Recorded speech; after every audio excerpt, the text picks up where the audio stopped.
Welcome, welcome. We're so glad that you all came in this very nasty cold weather. I know you came to campus and you really wanted to see the filming of Leverage, which is going on here, and maybe be a walk-on. But we're really glad you came to this lecture. This is the 6th annual Shireman Memorial Lecture.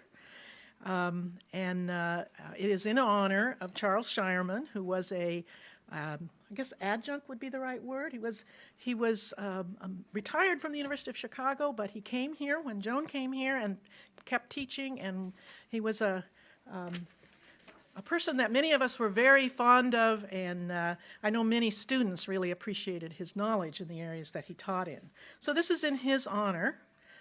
We want you to know that we have over 135 people registered today, and we're expecting a few more who maybe came at the last minute, and we're glad you came, but we just make sure that we get your email address out there on the table that's outside the door, if you could be sure and give us your address so that we can follow up with you. So just want to tell you that very exciting, this coming fall, 2012, is the beginning of our 50th anniversary celebration for the school. And those of you who went to school on the East Coast, you're probably going, big deal, 50th. We had our 100th. Well, it's a big deal for us on the West Coast, as we've been here a long time. I was just telling Mike Walter that I've been here 42 years of the 50. I couldn't believe it when I figured that out. It means I'm old is what it means. Part of those were as a student. So by next fall, we'll have a series of events over the next 2 years. The first group of students entered in 62. They graduated in 64, so between 2012 and 2014, we'll be having a series of things going on, one of which will be a celebration of the 40th anniversary of the Regional Research Institute for Human Services, which, if you think about it, started right 10 years after the school started. So long history here, deep history. It's going to be a lot of fun, so stay in touch and you'll be getting information. I want to thank the sponsors for this evening's lecture, and they are the Regional Research Institute for Human Services, the Center for the Improvement of Services to Children and Families, Reclaiming Futures, and the Department of Criminology and Criminal Justice. Thank you very much for your support. And I'd also like to thank the committee who planned this event. Could you, those of you who helped with the planning, raise your hand, wave? There's one, there's one. Thank you, everybody, for that help. Okay. So on to the main event. As many of you know, this lecture is in memory of an important scholar in the field of social work and juvenile justice, Charles Shireman, who passed away in 2005. The Shireman family is here with us, and Joan, I'll let you introduce if that's okay. But that especially includes Dr. Joan Shireman, who arrived at Portland State in 1995. And in her time here, she's taught at all levels of the curriculum, from undergraduate. She developed and ran the doctoral program. She was the first director of the doctoral program and really developed the curriculum for that doctoral program. She was instrumental in beginning the Child Welfare Partnership and was the first interim director of that. I could go on and on. Many, many students have been influenced by her. They're still being influenced by her today. And actually, she has, since her retirement, she's continued teaching. And I understand this spring will be your last class. She thinks so. We'll see. We'll see. But anyhow, many years of teaching influenced many students, and we really want to thank her for that. So, Joan, do you want to come up here? I'm going to turn it over to you, and you can talk about Miranda.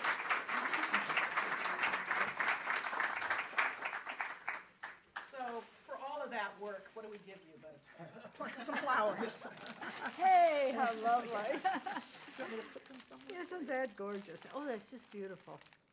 That's just beautiful. Here, I'll take them and set them down somewhere. Oops, oh dear.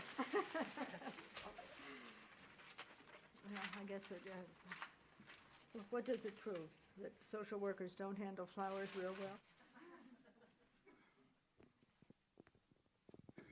Well, I want to begin by expressing my appreciation to the School of Social Work for this lecture series. It's been a wonderful series of lectures. We've heard from many, many major scholars, and continuing this night in that tradition. I can't think of a better memorial for Charles than a lecture series. He devoted his professional life to the issues of young people in the justice system, but also in the wider world and the troubles they had. And it's been a deeply appreciated lecture series. I've got family here tonight that I'd like to introduce. My son David, whom you've met before. He's been at many of the lectures. My granddaughter Erica came up from California to just for the lecture, and I'm just very appreciative of her making that effort. It's very nice.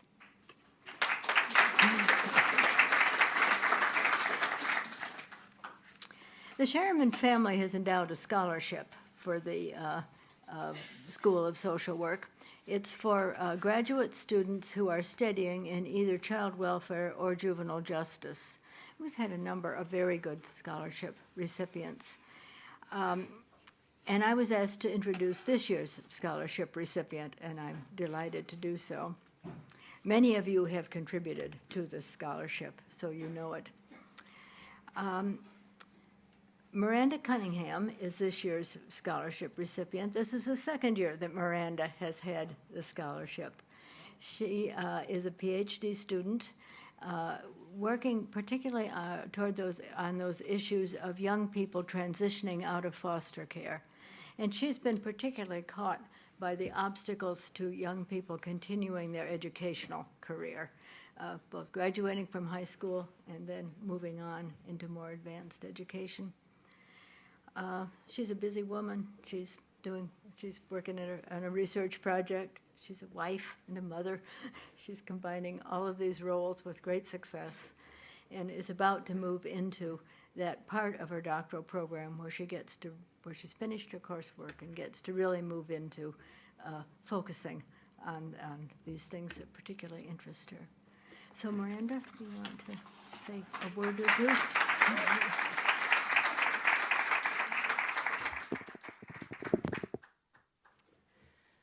I just wanted to say I've had a lot of opportunities to thank donors before for scholarships, but this Shireman Scholarship is very special because it's unique to be able to talk to someone who's established a scholarship and to be able to form a relationship and to be able to thank them again and again, but to learn from them and to be able to gain that, I guess, just through those conversations, to be able to see myself developing as a scholar like that someday. In my previous work with foster youth, I was really struck by how often just this regularity of the patterns, this intense activity that would happen in the springtime when I would see them come to me and their eyes would be big and they would say, I have 2 months to get a job and figure out where I'm going to live, or I have 6 weeks until I graduate and I don't know what I'm going to do after that. And so my work here in the program of social work has allowed me to be able to connect literature and connect theory to those lived experiences. I think Nancy had mentioned the project at the work at the Regional Research Institute, and I've been able to be a part of that, to be a part of research projects that are investigating the self-determination of youth, and just enhancing those outcomes. And it's been really exciting to make that tie to those experiences that youth would share with me. I just want to put in a final, very quick plug that the Shireman Scholarship is so important at a school here, like PSU, where there are a lot of students like me who are first-generation college students or students who are balancing multiple roles. You know, as Joan mentioned, I'm a student, and I'm a worker, and I'm a teaching assistant, and I'm also a member of a family that's very busy. So I just thank you very much for the chance to support me in this development. Thank you.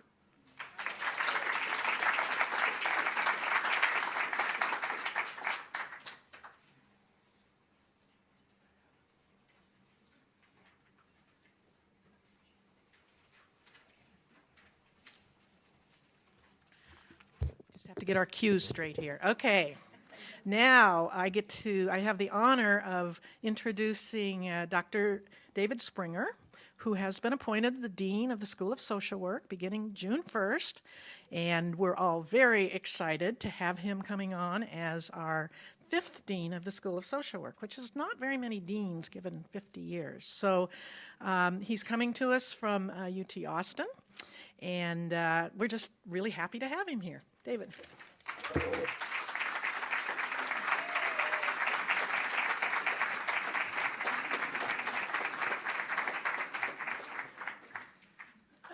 Thank you, Nancy. And I want to thank everyone for being here tonight. And I just want to share with you how delighted I am to be coming to the Portland State University School of Social Work. And when I listen to individuals like Joan and students like Miranda, you see a part of the reason that I was so strongly drawn to the School of Social Work. Tonight, though, this afternoon, I have the pleasure of moderating the panel and introducing Shay Bilchik, our featured speaker. And the way we're going to do this is I'm going to introduce Shay. He'll come up and talk for roughly 45 minutes or so. And then I will introduce when he's done with his remarks, I'll introduce our panelists and have them join us up front. I'll make up a couple of questions on the fly to pose to the panelists based on Shay's remarks. And we'll open it up for Q&A after that, and we'll end right around 6 o'clock. Okay? All right. Shay is the founder and director of the Center for Juvenile Justice Reform at Georgetown University's Public Policy Institute. Prior to joining the Institute in 2007, Shay was president and CEO of the Child Welfare League of America. And prior to his tenure at the Child Welfare League of America, he headed up the Office of Juvenile Justice and Delinquency Prevention at the U.S. Department of Justice. Before he was in D.C., he was in Florida, where he was working on a BS and a JD at the University of Florida. And I'm an alum of Florida State, but we still get along quite well. And he was also an assistant state attorney in Miami for quite some time. I've had the pleasure of serving with Shay on a panel on juvenile justice in Austin roughly a year ago or so at the LBJ School of Public Affairs there. And so I can speak from experience that we really are in for a treat this afternoon. And I'll briefly, before I invite Shay up, just point out our three panelists who I'll introduce in more detail when they come up to join us. Judge Nan Waller, Twee Vanderline, and Mark McKechnie, who are with us here tonight. So looking forward to a great discussion, and with that, Shay, I'll invite you up. Thank you.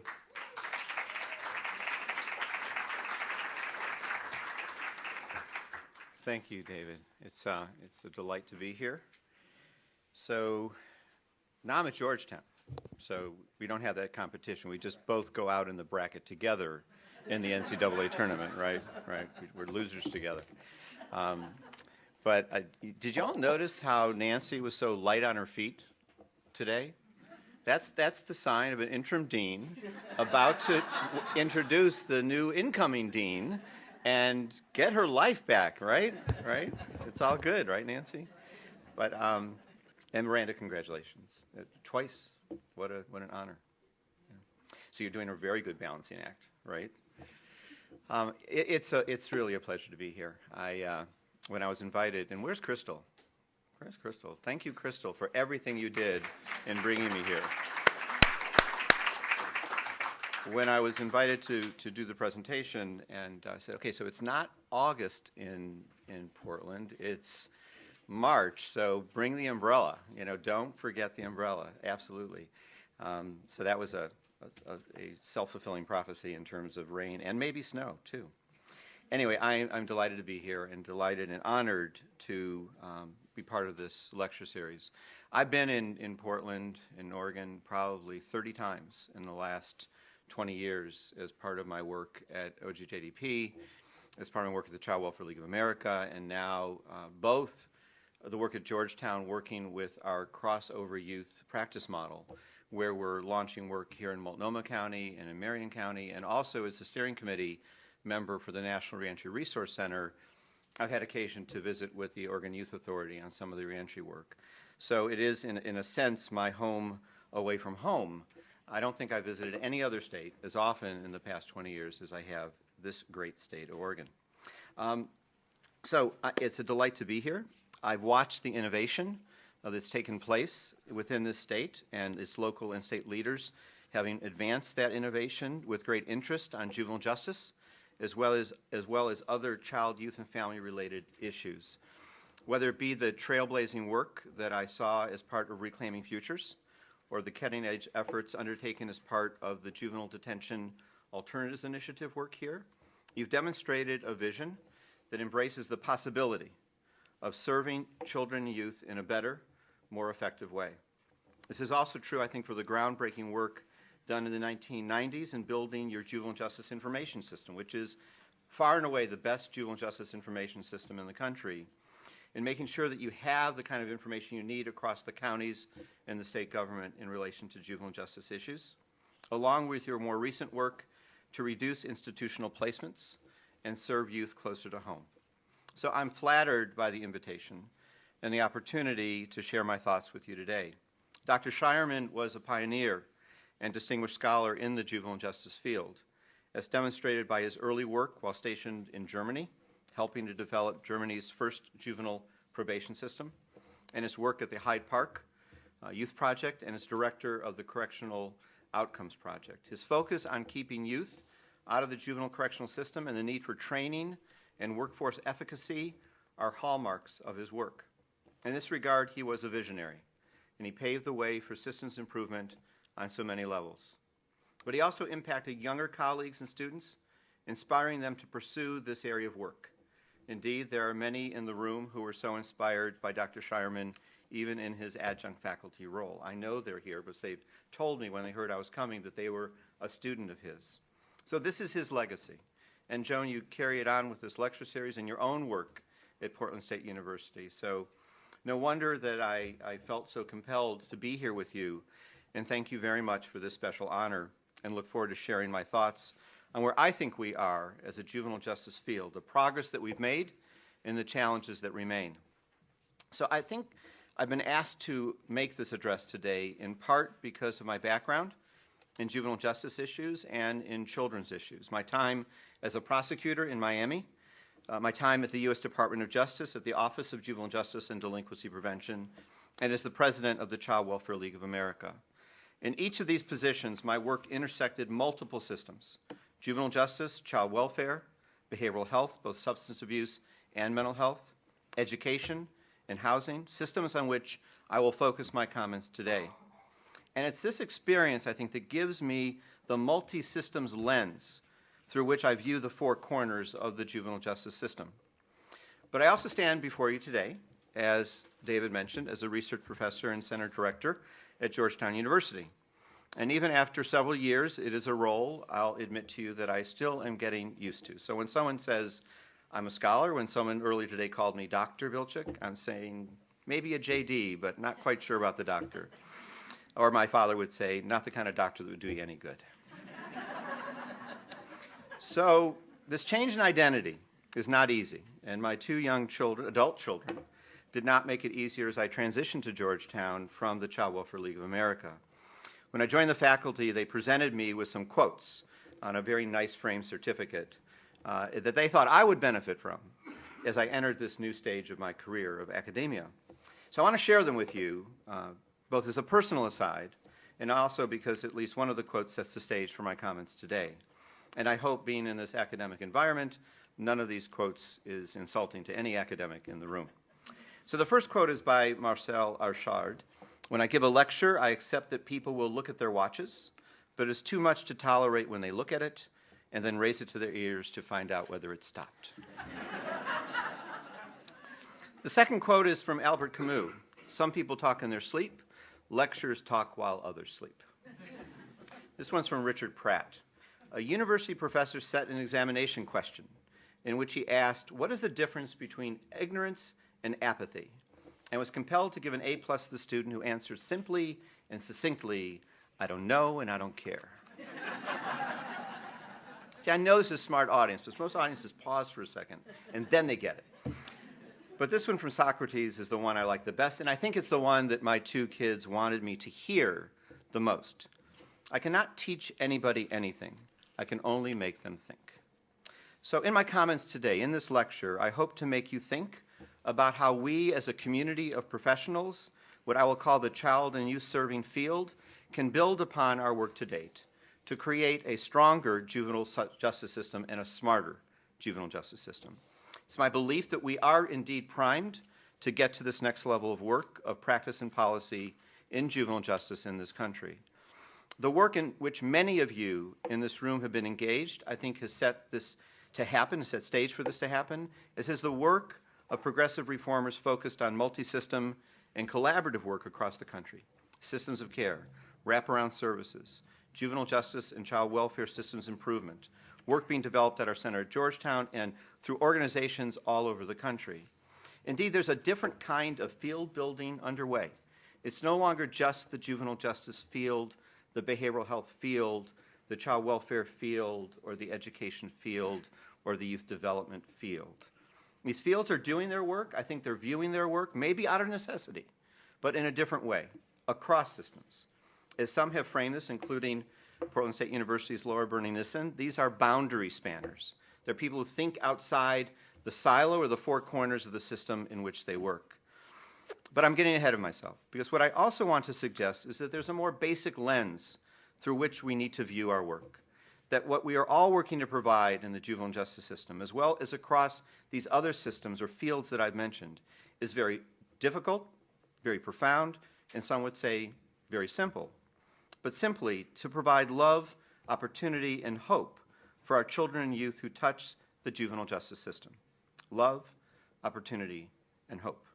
This is what we want in our own lives.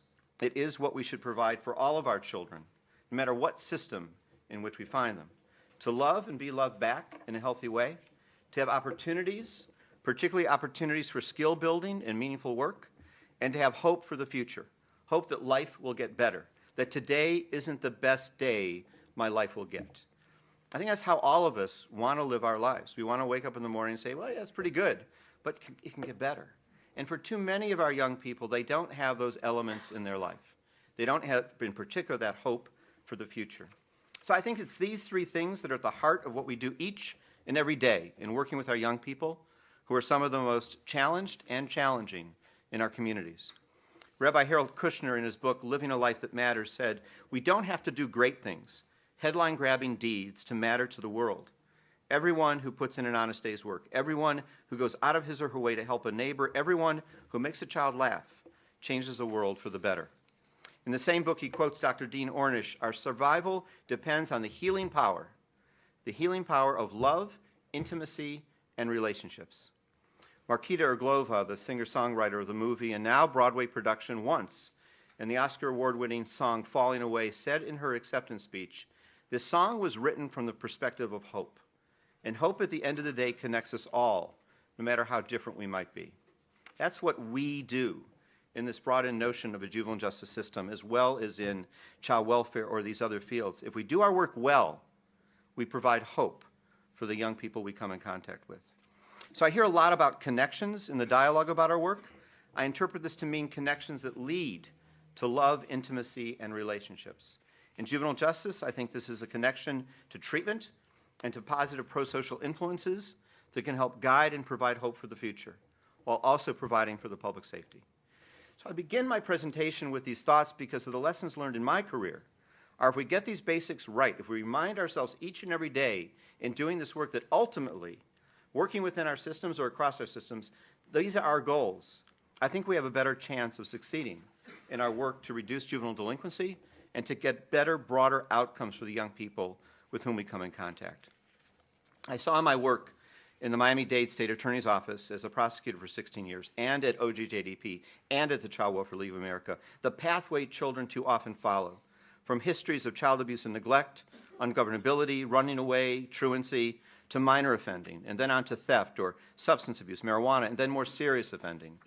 At OJJDP, we funded the Causes and Correlates of Delinquency study, which highlighted the average 7-year trajectory that a young person follows from the first signs of acting out behavior to their first arrest for a more serious delinquent offense. 7 years of opportunity to intervene, to interrupt that trajectory. 7 years of potentially approaching this work with a no wrong door approach to it, one that allows us to better meet their needs. So that's what I think we're trying to do across many jurisdictions and across systems in the country. But we have to go further. We need to make sure that none of our children fall through those cracks. And too often we don't do that.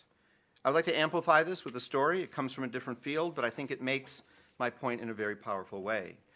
It deals with a visiting lecturer speaking to a group of businessmen and businesswomen on the subject of risk management and how we assume risk in our lives.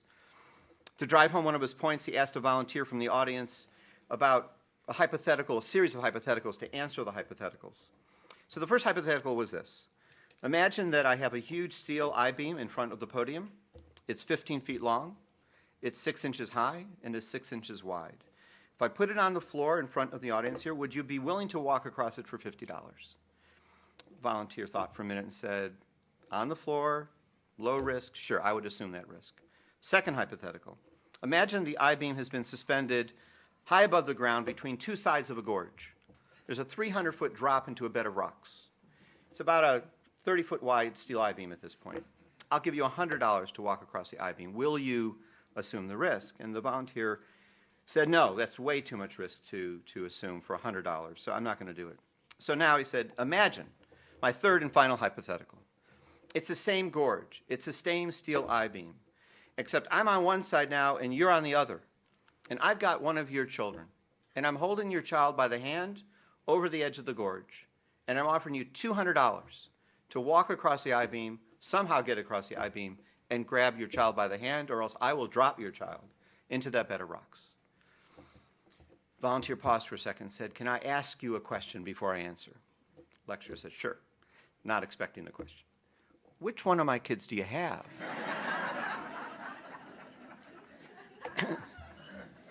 So I can tell by the laughter that a good number of you are parents who may have had a child where you would have posed the question, or you were that child at one time in your life where you questioned whether your parent would come across the I-beam. But I tell this story to make a very important point.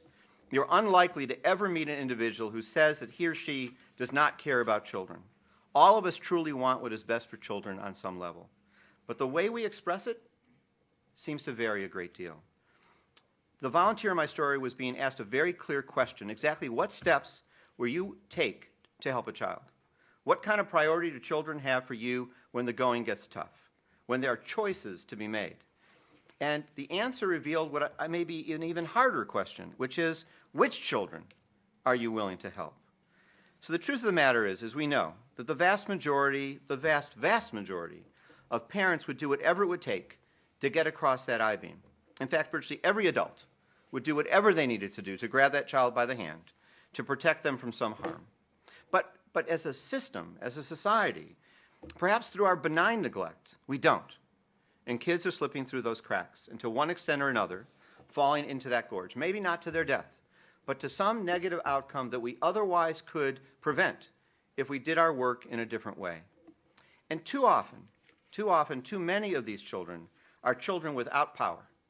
They are children living in poverty, in impoverished circumstances, and in disadvantaged communities. And far too many of them are children of color. So what do we do with this knowledge? What are the implications for our policies and practices? And I maintain that on a policy and practice level, in order to do the work well, our focus must be on these children, youth, and their families within the context of the communities in which they live. So let me frame this question another way. What would we have done 20 or 30 years ago if we knew then what we know now? First, we would have understood that the families and communities from which the children in our care come are not enemy territory. And when we wrap services, support, and supervision around each child and family in an individualized way, these efforts are based in the community and they're backed by strong community connections. It is in this way that we make the positive long-term connections for kids and create a sense of stability in their lives. The permanency we talk about in child welfare that should also be a primary consideration in our case management in juvenile justice, and that is often not the case. We must therefore develop strong policies on what we want every child, what we want every youth to have as the developmental underpinnings of their growth into adulthood.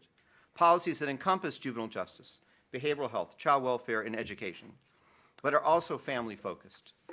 Later in my comments, I hope to return to this notion of family engagement, but for now I want to make a couple of points. First, whether it is children and youth in our juvenile justice or child welfare systems, their families have both strengths and they have weaknesses. And in our work with them, we need to identify and build on those strengths. In this regard, we must engage them in a respectful and a thoughtful manner that helps to offset that differential in power in our relationship with them. moving that relationship to one that is considered more of a partnership. And that, we have a long way to go in getting to that point where it's not just family engagement anymore, but it's family partnership. This is what family group conferencing, what team decision meetings, I think, are really all about. This is the functional family probation approach, I think, that you're adopting here in Multnomah County. How do you move to that more equal platform and working with your client that it feels more like a partnership? And second, we need to disabuse ourselves of the notion that we can or should separate these youth from their families. And I put families in quotation marks because I have a very broad, expansive notion here of family. And every youth needs that connection to their family as we do this work. Whether it be a youth aging out of foster care or transitioning from juvenile institutions and back into their home communities, we need to work with our young people as they re-engage with those families. We need to nurture connections to those families, helping them to navigate the families in a healthy way, whether those family members are their birth parents, primary caretakers, or relatives who can play a significant role in their lives. This push and pull around the role of families has been a focal point of this nation's juvenile justice and family court system since its inception 110 years ago. The doctrine of parens patriae, the idea of shipping youth to the West. That, by the way, that was Michigan in the 50s, not Oregon. To live with farm families. The thought expressed even more recently in the Adoption and Safe Families Act that we could rush our young people into permanency through termination of parental rights and by establishing arbitrary time periods around reunification without providing the resources to do so in a way that truly serves the child's and the family's best interests. We struggled with how to view and place the family in our work with their children. And what we know now is that we do our best work if the family is at the core, not at the periphery. So I suggest if we're going to be successful in doing this and the other things I will talk about today, we must develop a national child and youth policy.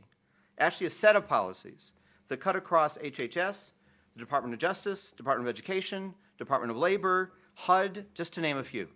Policies embedded, therefore, in federal legislation. I know this flies in the face of federalism. I've mentioned this in many of my speeches before. Judge Waller, you have heard this before. But I know it flies in the face of federalism. But we need an overarching child and youth law that creates a common set of measures and standards that each federal agency is trying to support in partnership with state and local communities. Standards and measures that would hold us accountable to our children and youth regardless of the power they or their families might hold. And that is a journey that I challenge us to take in a more meaningful way. So I'm going to move now to how we bring that to life. What does that translate to in terms of the juvenile justice system and what I consider to be the platform we should be using for a juvenile justice system that has a chance of being more successful with the youth whom we come in contact. So I'm going to be very mindful of the time, and Crystal's going to help me on that as I go through this PowerPoint.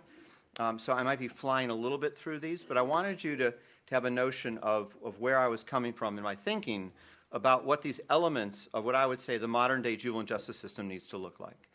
So, but first, here's a bit of the history, and this is not history that perhaps you're not familiar with. But this is what the journey has looked like. It reflects the struggle, I think, that we've had in terms of our national policies. And it goes, and I talked to Lori Garducki at the MacArthur Foundation a lot about this, and she looks at this and says, really, that 2000s, the fourth sub-bullet under rehabilitation, is our current cycle. That's where we are now. But we went through the first 50 years of growth in exclusive jurisdiction. We saw the waning confidence of the 50s and 60s. In the 80s, we began moving the 80s and 90s, the more punitive approaches we began to see. And now with a more of a research base, more evidence base, we see an opportunity to break that cycle. And so the question is it just another ebb and flow? Do we see us receding at some point from the changes, the good changes, I think, that are underway in many jurisdictions? Or is it grounded enough in the research and the science that we have a chance for it to stick? This is what I considered our basic science around our juvenile justice. And this is the pathway to delinquency that came out of the causes and correlates work that I referenced earlier in my comments, that 7-year window to do something differently. And the average age where we see the first behavior in self-report or official record is generally around age 7, and we begin to see the more serious delinquency, again, self-report or system involved around age 12, and then the formal contact with the juvenile court more around age 14. So it's an early 7-year window, and to reach and to make that 7-year window come to life you can't work within your juvenile justice system alone. So I share this with you for that purposes. So what would be the first steps we would take that would be called prevention or early intervention? It would deal with the risk and protective factors in a young person's life. What exactly, and for me, this is really the science we have in juvenile justice around risk factors and protective factors and how we really address the needs of young people within their family, within their community, within their peer group, and within their school. So the risk factors in the PowerPoint, and by the way, this PowerPoint is available in the front of the room. The PowerPoint will be available online, I think, through the university, so you don't have to worry about a lot of detailed note-taking or anything on this. But the risk factors are obviously the predictors of problem behavior, and the protective factors are those factors that help to offset them. One of the things that I think was very profound in the causes and correlates research was taking a look at those risk and protective factors for all middle school students in the city of Rochester, New York. So it was a laboratory study that Terry Thornberry did, and he looked at every middle schooler in Rochester, and he looked at mapping out the risk factors in their lives and the protective factors in their lives. And he correlated it with self-report information and official records to see how many of those kids ended up in the juvenile justice system and how many did not. It's all about this ecological model of families, communities, schools, peer groups, and individual, and this is what he found. He found that in Rochester, 5 or more risk factors resulted in a high-risk probability of a juvenile ending up in the juvenile justice system. That juvenile with 5 or less protective factors offended at a 78% rate. If the youth, however, had 9 or more protective factors, it could be an older sibling who was law-abiding. It could be a school official who really took them under their wings. It could be getting involved in a local community center with a positive pro-social adult. Whatever those protective factors were, an uncle who was taking the child under his or her wing if there was abuse and neglect in the family. But when there were 9 or more protective factors, the offending rate was at 22%. So the introduction, and this was not a study about a program, this was simply a snapshot in inner city Rochester. With the introduction in the lives of young people of those 4 additional protective factors, it reduced from 78% to 22%. There's some really bright number crunchers in the room. It's about a 66% reduction in terms of the offending level, in terms of the proportion from 78 to 22. So what we know now, that we didn't know perhaps then as much 20, 30 years ago, is that we need to really think about this ecological model. And I know there were researchers, Joan, that were talking about this back then, but I think our field wasn't talking about it in this way, that a lot of people were doing more knee-jerk reactions. One of the things the causes and correlates study did was to highlight the correlation of the family dynamic and abuse and neglect, and how abuse and neglect would impact later delinquency. What we assumed at the point that we did a lot of work around this was that this was largely around trauma. And I think it is largely around trauma to this day. What we also know now is that there are other factors that exacerbate the trauma, that in some ways may re-traumatize the kids who come into our systems of care for protection. So I'm pulling this out of some of the research we've done through our center at Georgetown. Dr. Denise Hers, Dr. Joe Ryan, Greg Halemba, Gene Siegel. There are a number of researchers that have contributed to this. But it shows one pathway to delinquency, just to amplify this point. So one of the things we find in the research now is that children who have been abused and neglected, who experience placement instability, the number of placements increase. The more substitute care placement, the greater risk of delinquency. So we were able to track that for every move in placement, there was an increased probability that that young person would end up in the juvenile justice system. It also dealt with the type of placement, that children who were removed from their families, who didn't end up going with a kinship placement, who didn't end up going with a foster family, but ended up in a congregate placement. Not that those are inherently bad placements, but the probability increased dramatically that a youth who happened to be placed in a congregate setting would end up in the juvenile justice system at a much higher rate than children in kinship placements or in individual foster family placements. The interesting side note on this is that one of the things we found was that the highest level of crossing over into delinquency was for those congregate placements. The second highest level was kinship placements. The third highest level was foster families, and the lowest level was in-home services. And people question, well, why would kinship be the second highest? Why would that be not below our foster family placements? And the best we can determine, we do not have a lot of research on this, is that we in many jurisdictions, kinship placements do not get subsidies. They do not get supports. and they often have the demographic that looks very similar to the demographic of the caretaker from which the child was removed. And so if we don't give those additional supports, how can we really expect to have much better outcomes? Some states require them to be licensed, and when they're licensed, they give them the same subsidies. But even those jurisdictions note that the demographic of the average kinship placement as a licensed provider is a different socio-demographic than of their other licensed caretakers, that they tend to be lower income and more challenged families. The age at the time of maltreatment. We always assumed that this was about persistent maltreatment, early maltreatment. The adolescent limited treatment alone actually has the highest correlation to crossing over. And I think this has a lot to do with how we work with our teen maltreated youth, where we place them. They tend to be in congregate placements more often. We tend to move them more often. They're a little bit more provocative in their behavior, so their stability of placement might change more often. So we're seeing that alone. I've been in many child welfare agency rooms where they're talking about staffing cuts, and when they're figuring out where they're going to come from, they come from the workers on the adolescent caseload. Because the thought is the adolescents can perhaps take better care of themselves than the protection that the younger kids might need. And then this last piece we see here on these correlations is the social bonding. That the attachment to positive adults absolutely reduces the likelihood of delinquency. And we see conversely that when we can have this commitment to school or religious organizations, it also reduces. Many, many times our young people in child welfare do not have this experience. They are moved. When they're moved, they change schools. When they're placed in group settings, the group provider may not be willing to take them to after-school activities. So when we do our youth focus meetings, we talk to the kids a lot about what their experiences were like. And often the young people will say, I understand why I was removed. I don't understand why my life was turned upside down, why I changed schools so many times, why I wasn't permitted to play on the lacrosse team, why I couldn't be in the Boys and Girls Clubs. No one would take me down to the center. So we have to work hard to know that even on a safety measure, where we need to remove a child, and maybe this is the best placement they can be in, we need to work hard to make sure we reduce the amount of school instability and to reduce the amount or deprivation of school or social bonding.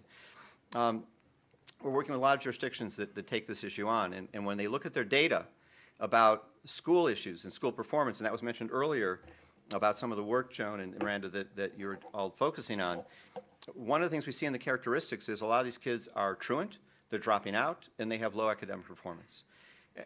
I don't know how you translate this, but if I moved a child every 6 months and the academic achievement challenge that they have would be totally undermined, no wonder they begin to skip school. No wonder they begin to drop out of school. No wonder they begin to fail and act out in school. And if you combine that with the zero tolerance policies we have in this country right now, and the performance standards in schools, it's a recipe for disaster in terms of what happens with these kids. The next slide talks about two considerations. I don't call them risk factors, but they're special considerations, because what we see in the data is on this pathway, it's also about race and gender. So if you are a young person of color in the child welfare system, you have a much higher probability of crossing over than you're not of color. As much as we have disproportionality in child welfare, as much as we have disproportionality in juvenile justice, the crossover rates are even higher for kids of color. And that is also true for girls. And it is particularly true, the formula for disaster is if you're an African-American girl, that is the very highest rate of crossing over that we see. So as jurisdictions begin to take on these issues and look at the risk and protection and the way systems become involved in the lives of our young people, we have to look at then the data by race and by ethnicity and by gender, and to understand whether there's something inherently different about the way kids of color and girls experience child welfare that may be leading to their movement into these other systems. So what is it that we learn from the data-driven, evidence-based, or research-based approaches that tells us what the elements of a comprehensive approach, a new footprint for juvenile justice would look like in this country? One is that it's seven elements that I'll point to, and they fall outside the four corners of what anyone would own as their juvenile justice system if they are a juvenile services director, or if they are Department of Youth Services director at the state level, or Oregon Youth Authority. I was at a speech and I talked about these elements, and it was the panel consisted of the state director of juvenile justice, and I've known him for many, many years. And he stood up and said, with all due respect to Shay, I don't deal with early childhood issues and early intervention issues with kids who are 7 years old. I don't have any 7-year-olds in my system. He kind of drew the line of his system at that age. And what I'm challenging us to do is to think differently, to think about what, as a youth services director, what, as a state director, you need to do in partnership with your colleagues to advocate for interventions at this stage as well. That it may not be what you supervise every day, but your skin in the game has to be how you support that work in a much more effective way, how your testimony will support your colleagues instead of more often being concerned about whether your budget is going to be held whole as opposed to being cut as opposed to someone else's budget. I think we all need to be in it together. I think some of the measurement that we see now in approaches like results-based accountability management talks about how we look at the collective goals, how we are individually responsible for them, and how we're held individually accountable for those collective goals, and I think we need to do more of that. So these are 7 elements that I will not be able to get fully to today. So the first one is about the prevention early childhood, and it's about the juvenile justice director working with their child welfare partner and saying, if I'm going to end up with lower delinquency 15 years from now, I'm going to support you in programs like the Nurse-Family Partnership. Just show of hands, how many people are familiar with Nurse-Family Partnership as a program? A good number of you. So this has been good marketing in terms of this approach early on. But it's an evidence-based community health program. It focuses on first-time moms, teen moms, drug-involved moms, disadvantaged circumstances. And it provides its goals to improve pregnancy outcomes, improve child health outcomes, improve economic self-sufficiency of the teen moms themselves, delay second births to those moms. And what we find when we do the research around, this is David Old's research, and I think more and more research is being done around it, is that the results are a reduction in abuse and neglect. So this program starts out as a program designed to reduce abuse and neglect. But it does delay the second births to teen moms. If any of you are familiar with some of the research out of New York about what it means to delay a second birth from a teen mom to age 21, there's a direct correlation to a reduction later on in prison population, entry to prison for those babies. 59% reduction in arrests of the child at age 15. And I'm not going to go through all the data points here. There's also a cost savings on the slide. But I think that 59% reduction is essential to look at. So if I'm a juvenile justice director, I've got to advocate for these types of programs. I've got to look for appropriation for them. I've got to look for cost shifting. And if I save money in my deinstitutionalization of my program, I need to look at how I transfer some of those saved dollars, not only to myself and my county partners, but to my health partners as well. They need those investments to be able to run programs like this. There are other, those of you familiar with the abecedarian research about early childhood interventions, there are other programs as well that we look at.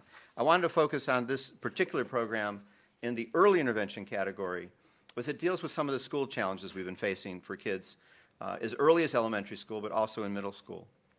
This is a program that was developed by the presiding judge in Clayton County, Georgia. He sat down with the school superintendent and indicated that they were seeing way too many kids coming out of the schools into the court system. These kids were getting put on probation. They were suffering technical violations on their probation, and they were then being placed residentially. So it started out as a school hall fight, ended up in a residential placement too often in Clayton County. So they developed an alternative system, that the disciplinary policies of the school would change. There'd be more in-school discipline, in-school suspension. First offense was a warning, second offense was referral, and these are for more minor offenses. The vast majority of the offenses they were getting were very minor hallway offenses that perhaps many of us in this room may have been involved in when we were in school, but at that point it wasn't about calling the police, it was about making sure that there was some type of response from the school authorities. The third offense, finally, the complaint would be filed, and it really was designed to return that disciplinary function. This is what happened as a result. It was counterintuitive. By keeping the kids closer to school, in school, what they saw was the school referrals were down from a high of over 1,200 to 400 per year. There was a reduction in weapons cases in schools from a high of over 60 before implementation to 20. And there was a reduction in felonies from a high of 200 per year to less than 100. These are all school-based offenses. So somehow changing the normative behavior, that we keep you close, we continue to work with you, we don't push you out into the street, resulted in kids' behavior changing to the positive without necessarily having to have law enforcement or other intervention carry the day in that regard. So I wanted to mention one other one in the early intervention category, because I think it's critical for us to understand that oftentimes it's simply better not to have kids enter juvenile justice at all. And so outside of the school domain, street crime domain, in Miami, Florida, this is now being taken statewide in Florida, all circuits in Florida will adopt this, is a diversion program for eligible misdemeanor offenders. They do not get arrested, they get cited. And they get cited to a community center where there is programming available for them to try to meet some of the needs they might have. It avoids the potential negative social consequences of returning to school now as the kid who got arrested, the bad kid. So some of the stigma, some of the kind of reputation behavior that we tend to see. And this is what happened. There was a 19% reduction in arrests. So that makes sense, right? We're not going to arrest these kids, we're going to cite them. But 83% successful completion rate. So if you look at your data, in most jurisdictions, there's about a 65% success rate for first offenders not returning to the system, and then it goes down again in terms of returning a third time. Only 3% recidivism. So successful completion, 3% recidivism, and then also a separate impact around reduction in the arrests for African American children and a reduction for arrests for Hispanics. And the program saved them $5,000 per child.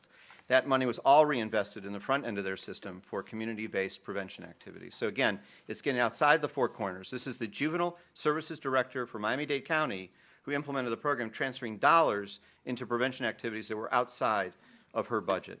So a couple of examples of getting outside the box. Integrated court systems. What do we do to make sure that our courts don't silo and force people into separate case handling? How do we look at the unified family court, one judge, one family, high-quality coordinated legal representation? Do we always have to have a handoff between the dependency system and the delinquency system? Can we see some coordinated legal representation so the full context of a child's experience is known to the court? Are we using validated risk and needs assessment? Can the courts rely upon our assessments? These are all part of what I believe we are currently capable of doing and should be in place in all of our jurisdictions in the juvenile justice system and in their partner agencies. And if we do that, then we can coordinate the assessments. We can coordinate the case management. And we can see more service coordination and integration as well. So I always look at this from the lens of the family and the young person and how they must experience our systems as they go, as a multi-jurisdictional child, as they go from the child welfare system, the dependency court, into the delinquency court. Different cast of characters, different set of recommendations, different days they're supposed to be in different places. In many ways, with this multi-systems involvement, we end up putting kids in a position where they ultimately, and their families, will fail. We make it almost impossible for them to succeed in what we ask them to do. In terms of detention reform, this is one of the areas I think that Multnomah County has really excelled in, is the Juvenile Detention Alternatives Initiative. Front door approach, developing objective criteria with strong risk assessment instruments, and then making sure that detention alternatives are in place. What we found in terms of the use of this, it's now in over 200 jurisdictions across the country, is a 35% reduction in detention in JDAI sites, the detention alternative sites, 23% reduction in commitments, and then also a 22% reduction in youth of color in the system. When someone says, well, how do you get that reduction in commitments? Why does it happen that a youth who's not detained is less likely to be committed? You have to imagine the system unfolding. And if I've got a youth in custody who cannot demonstrate that they are able to go to school, they will conform to the terms and conditions of their release, that they will go to treatment, they will involve themselves in a rehabilitative plan, that child has no chance to demonstrate that to a judge if they're in detention. The child in like circumstances, often of color, who may have the opportunity to do that, could demonstrate that, and then would not potentially be detained and then committed at disposition. I think it's somewhat intuitive, and no offense to any judge in the room, that if I don't have proof that there's a possibility this young person will behave differently, and that proof can be had during the interim stage between arrest, intake, and initial first appearance, and then later disposition, I'm not going to really have an opportunity to have faith and confidence that the child will change their behavior. So something that we see through the JDAI approach. There are a ton of effective system interventions. We know these from the Blueprint Project. We know promising approaches from the U.S. Department of Education, U.S. Department of Justice, HHS, effective system interventions that help to respond to the identified risk and need, these validated assessment instruments around risk and need that address the criminogenic factors, but also address the family, school, and community and peer dynamics, and then connect youth to appropriate services with the correct dosage and setting. One of our main new projects at Georgetown is to create this different operating platform for juvenile justice, one that takes the disparate pieces of what we've learned to be better about, those validated assessments, and do it better to match that assessment to the actual service, and to make sure we're measuring the service and the outcome it's supposed to achieve according to the science, the meta-analysis work that Mark Lipsey has done. And when they don't get those outcomes, to understand it doesn't mean that you need to buy the program in a box. It means you need to understand the elements of what makes the program effective and go back and retool that program based upon that kind of meta-analysis work. So we're in many jurisdictions where they're doing great validated assessment, and the judges haven't really been convinced that they can trust these assessments and rely upon them to make the match to service delivery. Or in working with providers, we tend to disrupt the contract, end the contract, rather than say, let's do a program improvement. We know the parts that need to be tweaked. So this is where I think we need to go. I'm not going to go into this, the individual programs. I had 5 of them listed before. These are programs that are probably not unusual to you: functional family therapy, multidimensional treatment foster care, and then underlying that, the cognitive behavioral therapy approaches that are taking hold in jurisdictions all over the country that have been shown to reduce recidivism by anywhere from 25 to 50%. And really, I think many of these programs have been adopted for correctional institutions and working with youth in the facility. We're seeing now more of them being used in community with probation or parole, as well as in the correctional community. It changes the mindset of a worker to think about how they can work with the young person to change their thinking, their behavior, particularly important for adolescents that are so turbulent in terms of their thinking, in terms of their behavior. So we see a lot of promising approaches and underlying an approach like cognitive behavioral therapy to work. So where is it taking hold in corrections? I think a lot of people talk about Missouri as an approach. You'll notice I didn't call the Missouri model. I called it the Missouri approach. And I think this is about deinstitutionalizing. It's about taking kids out of large congregate settings with the contagion factor they present and moving them closer to home where they can connect to community and family in smaller facilities, smaller programs, or in wraparound services, which is what Missouri has done. So they have these kind of day treatment centers as well as the smaller 12 to 24 bed programs rather than the 200 bed programs they had at one point in time. And they're making sure that almost every youth is within 50 miles of their community and their family. So there's that opportunity to connect to the family and connect to the community, which is where they're going to be ultimately when they're released. What happened in Missouri was, in looking at their recidivism rates, in terms of measuring it the same way Missouri does, is their recidivism rate in 2008 was 9.6%. And that is compared to Florida, Maryland, and Louisiana, and you can see the rates there. Aftercare and parole, I think we've seen a whole body of work growing, that aftercare and parole is not something you do 30 days before release of an offender, that it's something that happens the day the offender, the youth, walks into the facility. How do we connect with the family and start planning for that youth's return? How do we make sure the family is welcome inside the program, in the facility? How do we make sure that the parole officer, who eventually will supervise this young person, actually has a relationship with that young person throughout their stay in the facility? How do we keep them connected in a way to their community that provides them some sense of hope? I was in one of your programs where a youth was going to be held until age 25, and he was sent there when he was 15. And I met with his mother, who was there on a visitation, and she said, I'm here every week for visitation because I'm the only voice, the only person that reiterates over and over again that there's hope, that somehow you will get through this 10 years and you will make it back into our community, into our family, and there's hope for the future. That's an extreme, because not many jurisdictions have juveniles who go any place for 10 years in the juvenile system. But I think what I'm trying to reiterate here is that we need to have this kind of overarching case management and connection to youth that doesn't make them feel like they've gone away for 2 years and then presto, they're back home. Technology is a great tool that we have to make this work. We can use Skype, we can use wireless laptop computers. I see parole officers connecting, going to a family's home with a plug-in Wi-Fi and sitting with that parent and connecting them into the facility with the young person so that every week they have a connection with that child, even if they are 100 miles away, let alone the site visit. So how do we to connect to our different systems, connect to our partners to do this more effectively? Okay. I want to end with a statement for you as to what happened to pull this all together in Ohio. So a lot of people talk about the Missouri approach, the Missouri model, the Missouri miracle, and Missouri's doing some great work. But I can't go around and talk about Missouri without saying, yeah, this isn't the only place that's done some really good work. So in Ohio, and I have to preface my comment by saying, this was all prompted by a class action lawsuit. So there was a class action lawsuit against the state of Ohio about 8 years ago that was settled about 5 years ago. And it mandated improved conditions of confinement, improved education, and improved health care. what the director of that agency did was he sat down with his community partners and he sat down with his interagency partners and he said, I have an opportunity under the umbrella of this settlement to go way beyond what the settlement requires.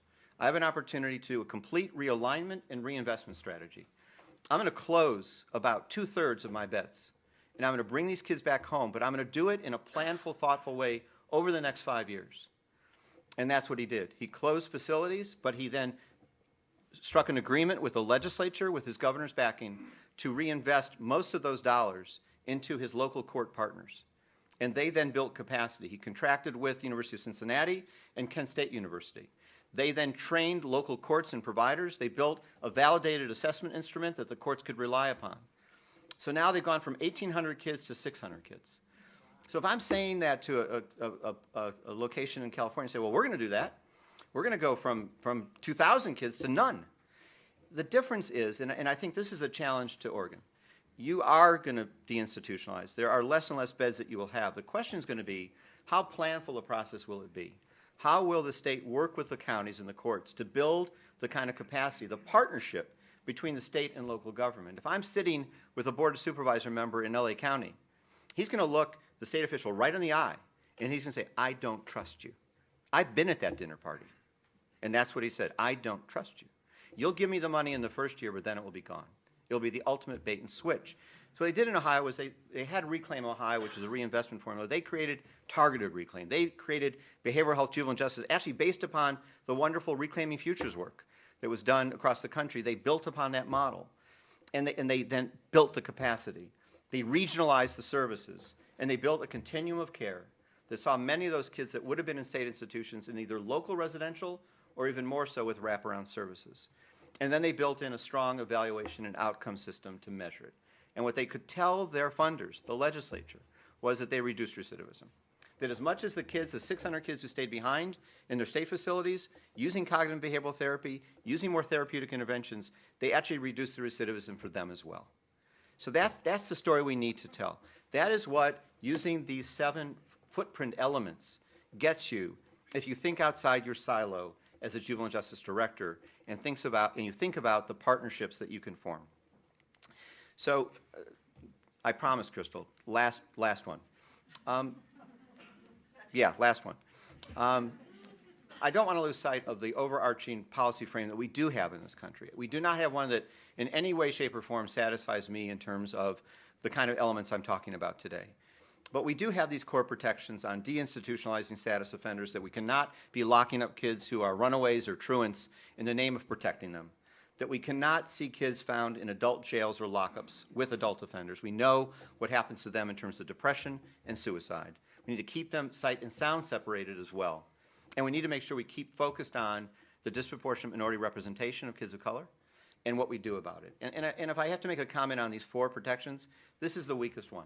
But it has allowed the federal government to get away with saying, you need to analyze your data, you need to develop a plan to address the problem, and you need to show us that you implemented the plan. But there's no accountability around outcome measurements in terms of what did they achieve in actually reducing the disproportionality. And I know our juvenile justice agencies and their partners can't solve poverty and can't solve prejudice and bias, but they can affect institutional racism, institutional bias that leads in part to this problem. So with that, I had some closing comments, but I will not make them. I want to say thank you very much for the time and opportunity to be with you.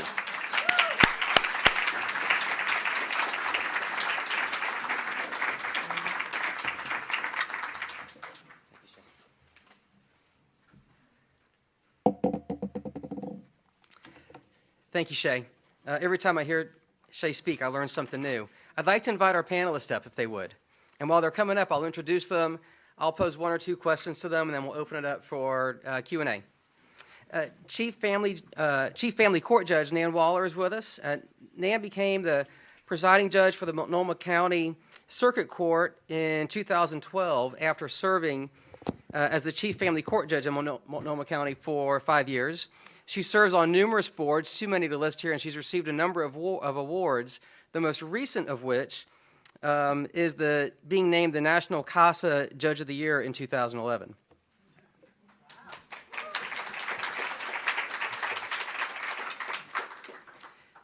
To her right, Twee Vanderline is the program administrator in Multnomah County Department of Juvenile Justice Services Assessment Intervention and Transition Program.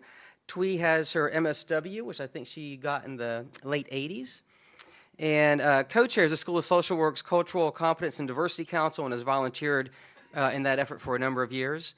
And then finally, to my right, Mark McKechnie is the Executive Director of Youth Rights and Justice, which is a nonprofit public defense and advocacy organization here in Portland. Mark is a graduate of the MSW program here at Portland State, and he's volunteered and worked in various capacities with children and youth over a period of roughly 2 decades. So I'm very pleased to have the panel that we have together.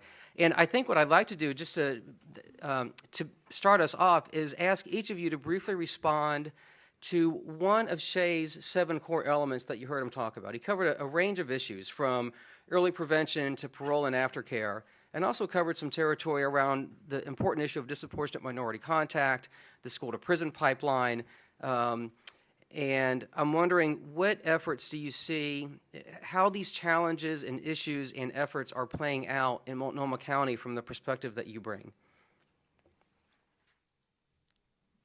I'll jump in. I think we're at a very exciting place in Oregon in that the legislature, in a difficult time and in a very short session, just passed the legislation that will take the early development of the early childhood council forward. And I think that that shows a great deal of hope. So in terms of the early prevention, I was on the transition team, so I will speak from that perspective because I know that there's a lot of work that's been done over the last year. But the idea that we will identify risk at a very, very young age, perhaps at the hospital, that we will identify which families are going to need our attention, that we'll offer voluntary services once we've identified that risk in order to make sure that when children finally get to school that they are ready to learn, and we know that if they're in school and learning, the possibility of them entering the juvenile justice system is lessened, that if their family is intact, that will be lessened, that if they are getting the support at home. So I think that that process of how we, and that we're doing this with the idea that around schools we're creating natural hubs with elementary schools at the center where families find themselves. So it's less stigmatizing. It is looking to how do we have children in their natural environment with their families. That, as a juvenile judge and as somebody who's been involved with children for decades, meets so many of the elements. And I think that we'll, if we can get there, if this whole plan works over the next year to roll it out, that we will have made great success in Oregon. I know that Multnomah County is, during the hearings when they said, well, maybe we need to postpone implementation for another 6 months or maybe another year, there were people from Multnomah County saying, well, what if we want to start earlier than that? What if we want to start the implementation process earlier? So I'm optimistic that that will get started.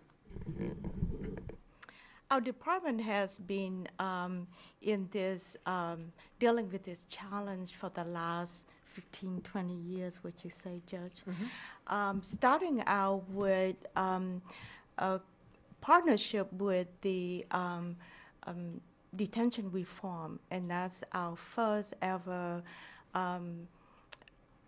movement into addressing the number of youth in our detention facility, as well as the disproportional number of youth in our system. We have also create a lot of partnership, and I would say that I would like to look at our collaboration as more of a partnership, because a partnership means you have that shared responsibility, that collective goal that you really responsible for. Throughout the year, we have successfully partnership with school, where we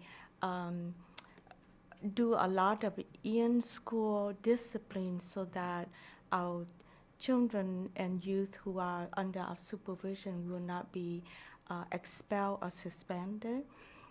We have placed staff in the school system so that they will be available to work with the school to problem solve, to teach kids how to deal with challenges in school so they can be retained in school.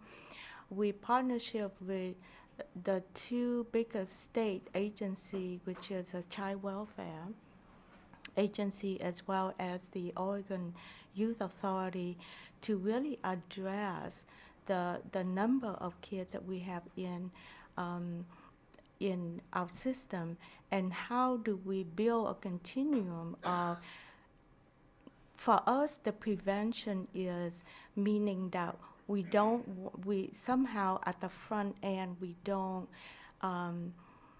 make policy and practice that will deeply penetrate kids further into the system. That's our prevention measure. Our intervention measure is to successfully keep kids from penetrating into a more institutionalized facility or system.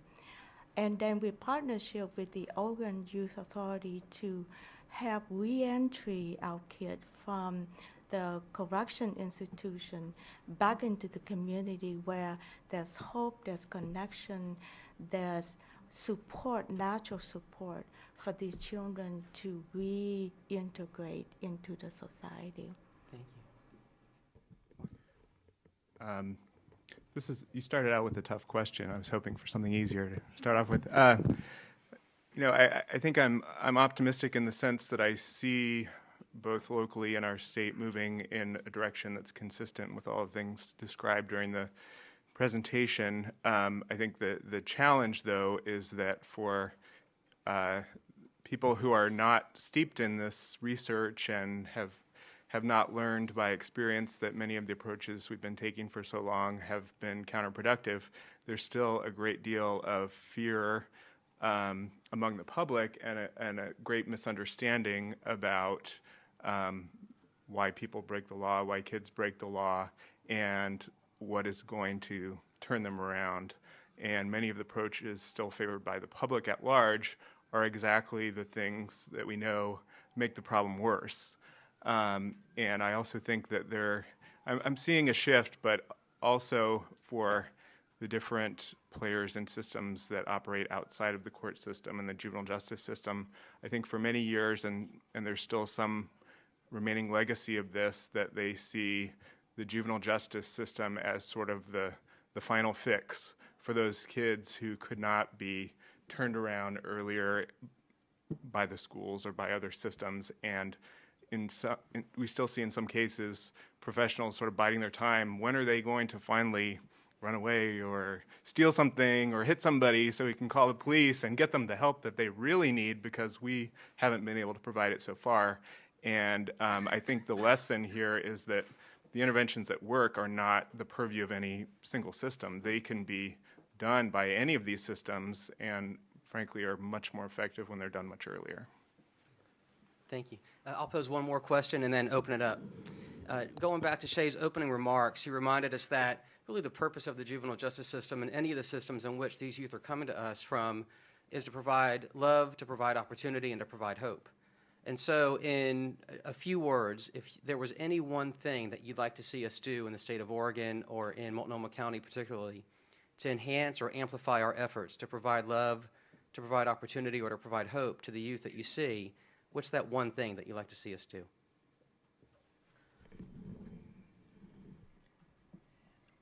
Years ago, I was on a committee where we were talking about all the programs that people wanted to fund, and there was a young man who came to the committee who'd been in the federal system for many years, and he said, this is all well and good, but it's pretty simple really what every child who you are dealing with needs, and that is a family and somebody who cares about them. Everybody needs somebody, which is so simple but profound. He had had somebody who found him in the federal prison system who said, you're smart, let me bring you books, I believe that you can make it. And he successfully got out of the criminal justice system, went to college, had a family, had a business, and wanted to give back, and I think was stymied by all of us sitting around talking about what programs and interventions, and that we were losing sight of what really was necessary. So if I had one thing that I would give to every child, whether they're in the foster care system, whether they're in having difficulty in school, It is the stability of attachment and placement, and that every child has somebody as quickly as we can get there.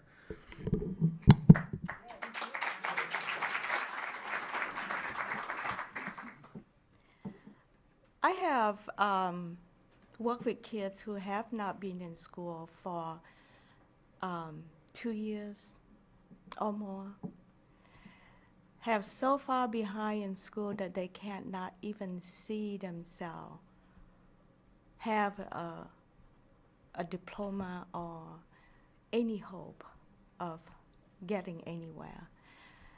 In matter of 4 months, the children have a GED, enroll in PCC, having a job with a blazer, working at a timber. That's hope to me. That's really hope for these children and their family. I think that the basic hope for the children, need for the children is a basic need that we all have for each one of us as far as for our children. I spent about the last 2 years steeped in the issue of juvenile sex offending because we were working on legislation that passed last year to modify Oregon's law that required a state lifetime registration for juveniles who are adjudicated of misdemeanors or felony sex offenses. And the motivation for changing this law is the recognition that registration does exactly the opposite of what you would hope to help the youth who are on the registry be successful. When they're required to register, they often lose their families, they lose their relationships, they lose their housing. We had one call from a mother whose son was so disabled that she was still his guardian, even though he had become an adult, but she lived in federal housing and he was prohibited from living with her, yet he was so vulnerable and so helpless that he had nowhere else to live either. They lose their opportunity to get an education, they lose their opportunity to work. So I am hopeful that even on one of the most taboo areas of this subject of juvenile delinquency, we are seeing some shift in thinking, although there is still a great deal of resistance. But I was hopeful that there were enough open minds and enough legislators that we could persuade that actually every single legislator but one voted for our bill. So that was a hopeful sign to me that there is an opportunity for all the data that we have now and all the research to be able to overcome some of the very strong fears and prejudices that people hold. The other new legislation that we were excited about also is that we no longer prosecute the charge of prostitution, which is a huge... For people who are being... Yeah.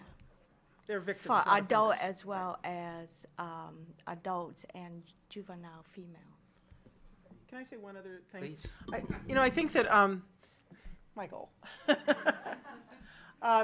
what's really exciting right now is that we are involved in a number of initiatives in this community, all of which are supported by the same set of principles of a system of care. So whether it's in the child welfare system looking at safe and equitable reduction of the numbers of children in foster care, whether it's in juvenile justice looking at detention reform and how do we successfully sort and find alternatives to detention, whether it's the crossover youth practice model that's looking at, we know kids are at greater risk when they are in foster care, and so how do we prevent them from entering the juvenile justice system by identifying early enough on when there are risk factors. The wraparound initiative that we began that has now been taken over successfully by the county and is still running, all of those initiatives have the very same principles, that we want children in the least restrictive placement, that we want families to be not only engaged but partners in their planning and to drive the plan, that we want a plan that surrounds and cocoons the child and family so that there aren't multiple siloed plans that the family has to jump through hoops that are often in conflict. So I'm excited that everything, somebody said one day to me, well, what we need is a plan to rule all plans. And I think that we're really kind of getting there, that we do have a plan to rule all plans. We understand and value the principles of a system of care, and whether you're looking at it from juvenile justice or child welfare or a combination or education, we see that we need everyone at the table really working together. So I think we're hopefully on the cusp, notwithstanding the state's economic difficulties. That's an opportunity which we're seeing played out in things like the early childhood legislation and the education investment board. So I'm hopeful, notwithstanding the fact that it's still raining in Oregon and we're waiting for the economy to turn around. Thank you, Judge. I appreciate that. We have time for a couple of questions, and there's a mic here in the center of the room. And if you like, you may pose a question to Shay or to any of the panelists, or just throw it out in general, and we'll see who responds. Kevin. I love all this stuff. I think it's really very important. My question goes to the social environment. When I was a boy, a wee lad, my neighbor and I stole some apples. And before we got home, the neighbor called the neighbor, called the neighbor, called the neighbor, and we got busted. And basically we had a social capital approach in Iowa where all the parents raised all the children. Everything you mentioned is to solicit the involvement of institutions and the people who need it. How do you get neighbors involved? Especially in a time when so many people move so quickly and they don't even know who their neighbors are. And how do you get faith-based organizations involved? And that's a great question, and that's really where I should have said that's where a lot of the work is going. Every system understands the need to involve community. We're sometimes challenged at how we organize community because we're so thin in terms of getting people there. A few years ago, I was involved in, I think, what the best initiative is I've ever been involved in. It was called Take the Time. It was saying to every adult in the community, you are an asset builder for children, and it doesn't take a lot. It takes a moment of making eye contact, knowing the name of, paying attention, volunteering, all the things that we know are good parenting and community builders. But there is work being done in the early childhood model where it's really creating a hub of community. That's how I view that model around elementary schools, so that there's a natural way that families can get support from a very early age. So I'm hopeful that we will have that sense of creating community, whether it's around elementary schools, which is a very, we all have had, for everyone who's had children in elementary schools, where did you spend half your life when your children are little? It's in the elementary school in some way. I think that we recognize that need for community and connection, not only for our children, but for the adults in the community, because if we don't have that sense of community, we're probably going to be very poor asset builders for our children. Our effort in the juvenile department is that we engage citizen forum for community members to come together, and also to collaborate and partnership with the faith community so that they will be the, I would say, the forefront people that be out there to rally the community members together so that each community would have their own support wherever that neighborhood is. We also have an initiative for stopping the violence, and this is more pertain to the gang violence out in the community, that we not only work with and have the community, faith community, as well as other interested citizens in that community to involve, not only work with that family, but every individual involved with that family, so be siblings and cousin and uncle and aunt, so that we can build that kind of natural support for that family to rely on. So you want to chime in? I would just add to that I think historically our problem with communities is that we try to do a top-down model. We engage the communities, we tell them they're going to be involved, but we pretty much develop the plan and we go to them saying, what do you think of the plan? So for me, part of this has got to be data-driven. It's got to be helping communities in understanding through their own lens what's happening in their community, but but then also what the data tells us is going on in the community, and then jointly develop plans to solve the issues or try to solve them. This morning we were with the Portland Police Department, and we were talking about some of the issues of kids who are in multiple systems. And there were a couple community people at the table, and they said, you know, one of the problems we have is that we don't have a lot of trust with the community, and how do we handle that? And I don't, not to recount the whole conversation, but a lot of it was have the community at the table on day one. I think one of the best things we did when I was at OGJDP was when we developed our comprehensive strategy approach to reducing juvenile delinquency. One whole half of the package was working with the community in defining what the challenges were they were facing, mining the data that helped us crystallize our thinking about those challenges, and then giving resources that would be developed to try to take those issues on. I think even in the most distressed communities, there are strengths and there's community ownership.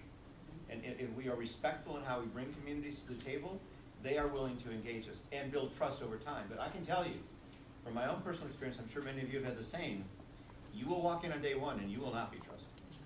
You know, I went to the U.S. Department of Justice and had to fill in for the Attorney General for a speech, and went to Chicago, and it was, you know, here come you darn feds again, telling us what to do. There was absolutely no trust in the room. That was something that had to be built over time.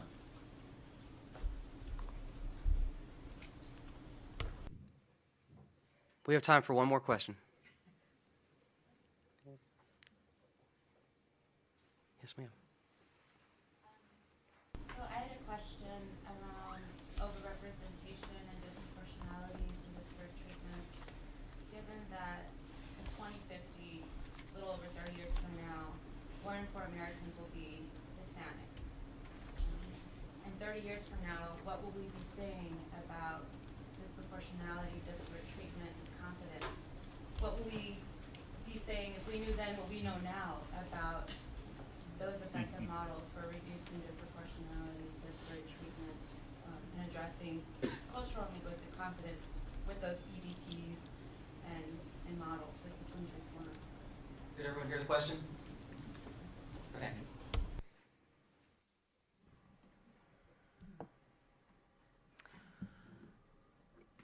There's, you know, it's frustrating to have worked on the issues of reducing and hopefully at some point eliminating disproportionality for a lot of years, and feeling like we're not making as much progress as we want to. In Multnomah County in 2001, there was this brief moment in the sun where juvenile justice had really greatly reduced, if not eliminated, disproportionality.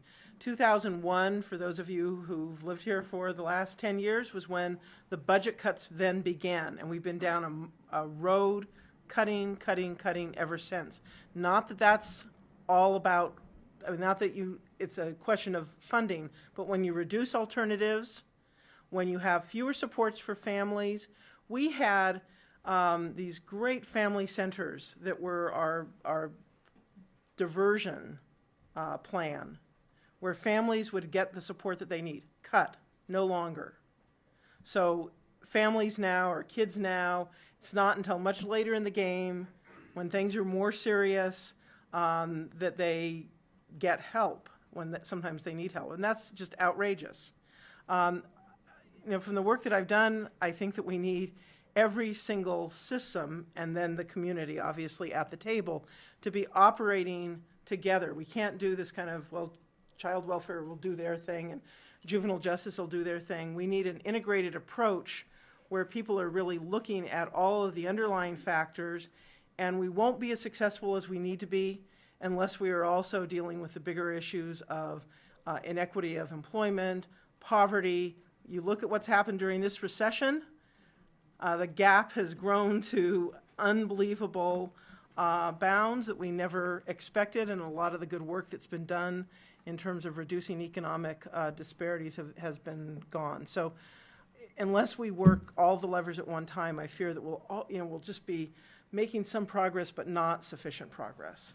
I think this is a social justice issue. It's not one issue, or it takes all of us to address that now or many years to come in many fronts.